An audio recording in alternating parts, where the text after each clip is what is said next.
A phrase that I have heard a lot, whether it's in consultations or just in conversations with people about their case or about cases that they've gone through, is this concept of the bulldog lawyer. I want a lawyer that's a bulldog. I want a lawyer that's gonna fight tooth and nail, that's gonna yell, scream, stamp their foot. So what we want to talk about today is that really in your best interest as a criminal defendant? Stick around and let's talk about it.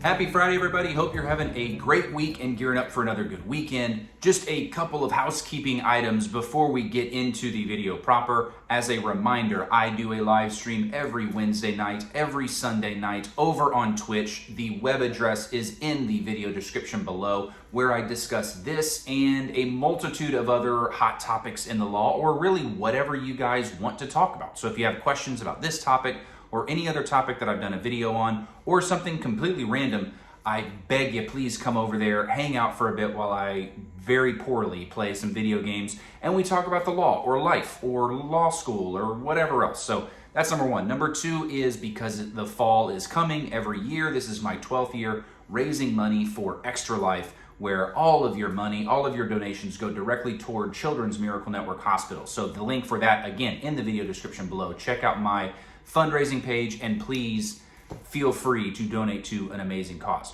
All right, today we're talking about the idea of the bulldog lawyer.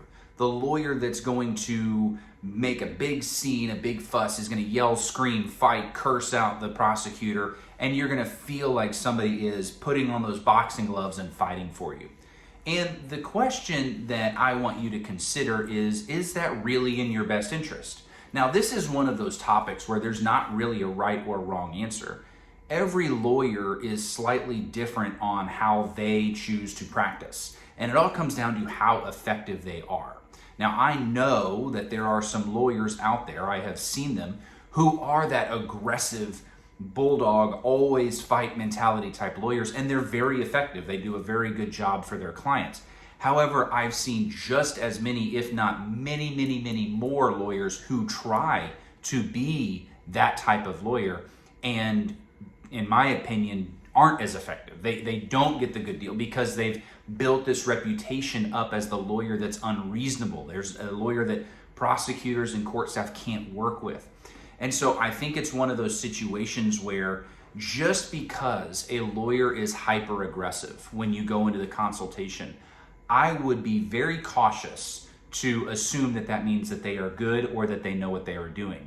Similarly, just because a lawyer is passive or is non-confrontational in the consultation, don't assume that that means that they don't know what they're doing or that they are a bad or an ineffective lawyer. Because I think it all comes down to how that lawyer chooses to present themselves and what they feel is in the best interest of the client.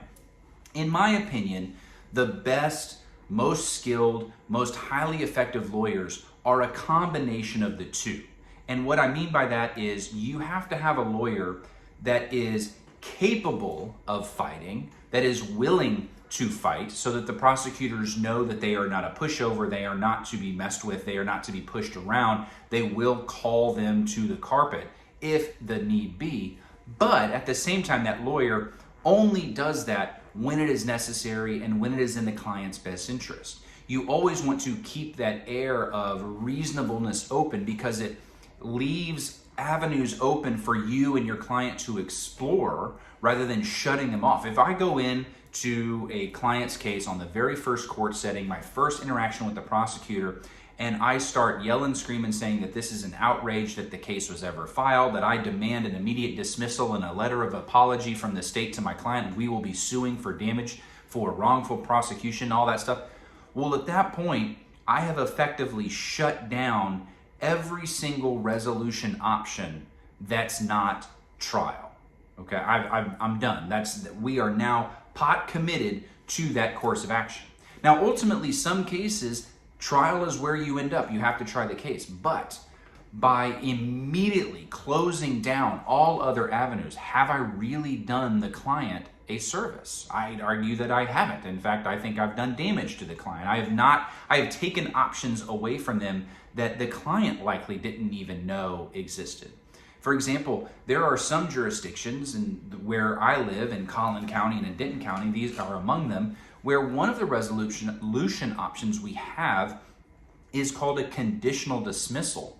It's where a prosecutor can see reason. They agree with us that justice requires that the case be dismissed, but in order to get that dismissal, they are at least going to require the defendant to do something so that each party can walk away feeling that a fair and right result occurred, right? So it's a compromise. It is a compromise. It is an agreement between the parties, but that agreement results in the case being dismissed. It's equivalent to being found not guilty at trial. Maybe not in the public opinion sphere, maybe not in the it makes me feel good sphere, but for legal purposes, the result is basically the same. It is a dismissal. In Texas, at least, you're allowed to get that case expunged when the statute of limitations expires, which on a not guilty verdict, you're allowed to get that case expunged, right? So there are avenues that are worth exploring that you don't want to shut the door to just right out of the gate, just because your client really says, I want to see that fight. I want to see you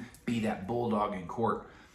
A lot of times it's not in the client's best interest. Now, the flip side's also true. You want to be reasonable. You want to be working with the state or the government in the spirit of compromise, but at the same time, you need to demonstrate that you're willing to fight when it's necessary. And I have had cases where the case has been being litigated. I'm getting absolutely nowhere with the government.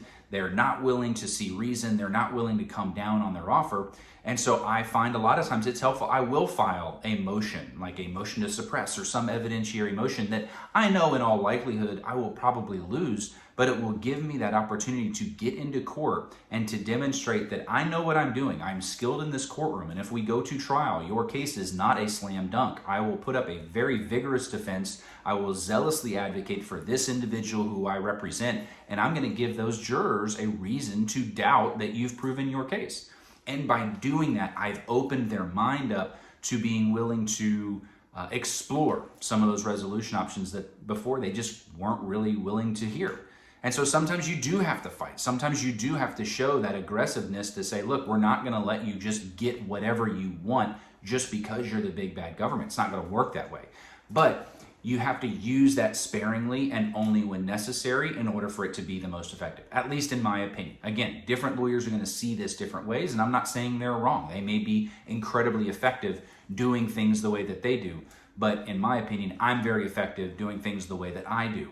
And so my only reason for posting this video is as you are interviewing lawyers or you're looking for a lawyer to represent you or your loved one, don't necessarily go into it thinking I need to find the most aggressive, the most vociferous, the most, just highly agitated one that's going to yell and scream and fight and yell and everything for my case. That's not necessarily what you want. Use other criteria to determine if the lawyer that you're interviewing is the right fit for you and for your case. As always, I hope this video was at least somewhat informative. If you have any questions about this or anything else, come by my live stream Wednesday nights, Sunday nights. I look forward to seeing you there. Ask whatever questions you want, and I will answer anything that I can. That's what I'm here for. Until I see you on the next video, everybody out there, I want you to be good and stay on the right side of the bars.